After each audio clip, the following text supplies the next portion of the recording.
Hey guys, welcome back to NFT Inspo. For today's video, we are going to show you how to fix Ikea Trådfri remote not pairing. So if you're interested, let's start the tutorial. So first, you'll want to press the pairing button 4 times. So in this case, this is the first step for you to actually fix this problem. So next, after that, keep an eye on the remote, wait for the red light to start blinking, and here's the important part. Do not touch anything until the red light turns off completely. If you touch something too soon, it could mess up the pairing process. Now, once the red light is off, hold your remote as close as possible to the gateway or the bulb you're trying to pair with. Now, if you're pairing with a gateway, make sure you start the pairing process from the app first until the app indicates that it's searching.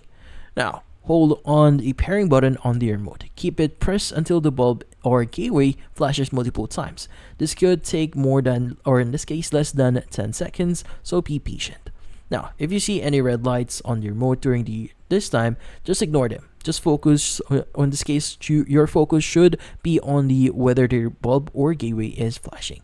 Now, if the bulb or gateway doesn't flash at all, it's okay. Just start over from the beginning and try again. And that's about it. So, hopefully this video was able to help you. Like and subscribe to NFT Inspo. Thank you for watching.